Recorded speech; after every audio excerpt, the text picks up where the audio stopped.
あ、そうなんですね。保険さんの前のはい。カフェビーがあるでしょ。はい。あそこと、はい。テレビとか雑誌にもなんだっけ。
までは個人だったの。あ、そうなんですね。保険さんの前のはい。カフェビーがあるでしょ。はい。あそこと、はい。あそこの実家なんで。はい。それで。あ、そうなんですね。会社にしたんですよ。はい。だから店舗で販売があんまりしなかったんです。あ、そうなんです。そうなんです。お弁当は駅にだけを卸してて、あと注文あれば作ります。テレビとか雑誌にもなんかなんだっけ、田島駅です。田島駅。駅の中の売店山彦さんってあるんですよ。はい。入るとすぐの左側にあるんで、そうなんですね。そこに残ってるかもしれない。あ、じゃあちょっと行ってみます。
シール貼ってありますけども、はい。これが今国税庁の方でになります。嘘までは初めて酒で知り合いとりましたので。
はい。どこですかそれは。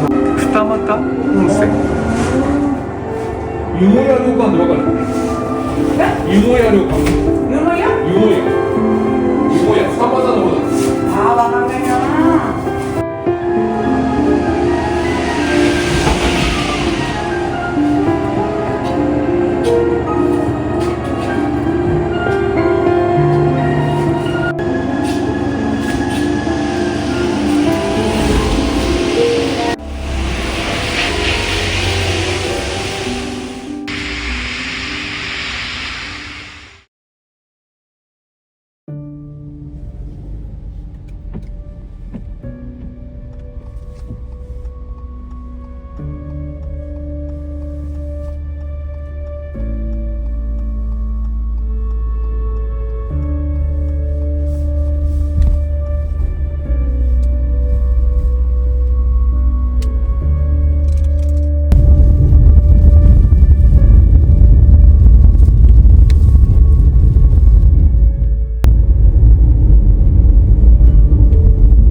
あ、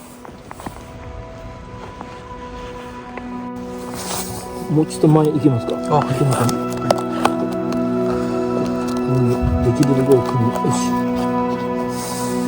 うちちょっと長いんです。あ、いいですか、ごめんなさい、それ。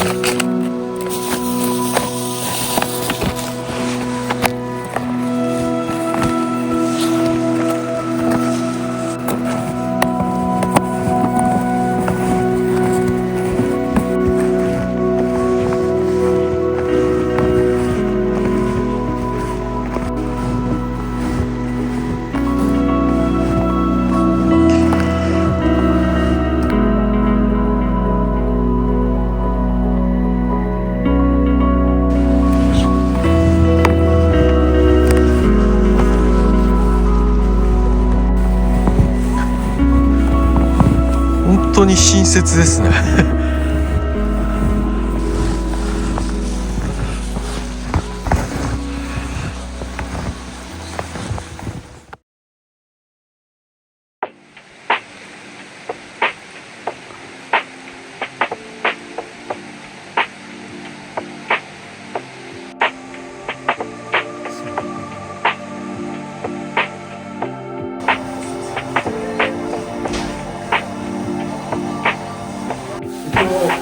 お葬式ができちゃって、はで虹の変な信号でしたね。い。おお、すごい。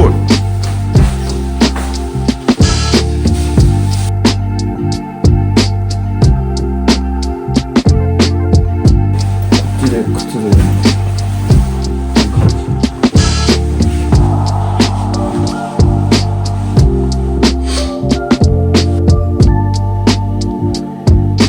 仕事されてるからあれなんですね。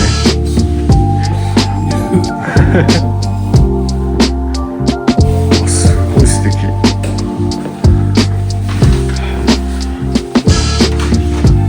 貸し切り贅沢。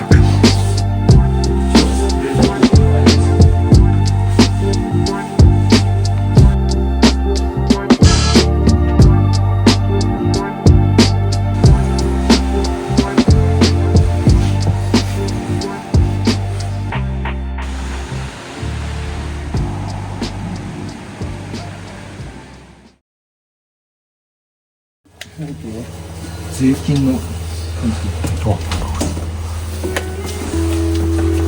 閉めた方がいいですよ。はい。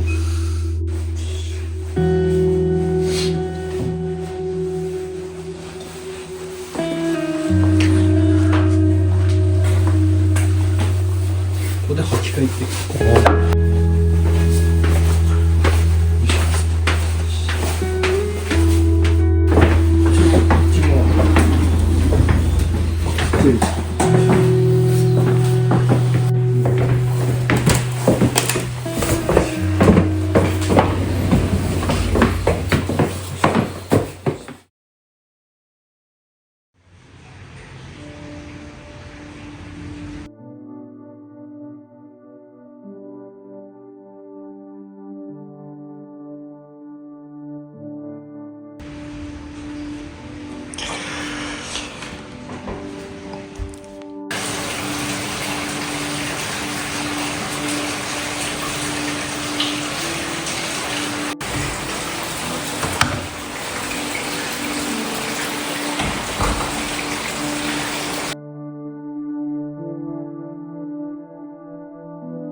「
地形的にはもう南会津ですね。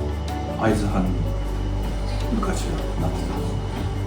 柘植さんがここに来て、この下に岩瀬湯本温泉ってそこをすごく気に入ったんですよね。こういう大内宿みたいなああいう観光的なかやぶき屋根の集落は嫌いって言って、でここの岩瀬湯本温泉はもう民家が集まってて、もう密集してて全部かやぶきだったんですよ。でそこの温泉に泊まって気に入って、だけどそこの温泉のおかみにこの山の上にも温泉あるよっていうんで歩いてきたんですよ。で上の昔商店があったんだけど、でそこの店にこの辺で一番貧しそうな宿はどこだって聞いて、そこの湯小屋さんっていう掘ったて小屋のような家がこう張り付いてるのを、なんかそれに衝撃を覚えたらしいね。そういう民家を見て、じいちゃんばあちゃんがほらもう手放すって言った時に、下の岩瀬湯本の人たちが俺にやらせるとか、でもここのじいちゃんすごい頑固だった。そんな調子いい時だけに来る親戚なんかはやらせないで、全然第三者だから買ったっていうよりもね、受け継い引き継いだっていう感じ。露天風呂を見た瞬間にね、これ見た瞬間にはこれは自分でやった方がいいんじゃないっていう、他の人には渡したくないよねっていう、この風景はねやっぱり残さないといけないんだろうなって思う。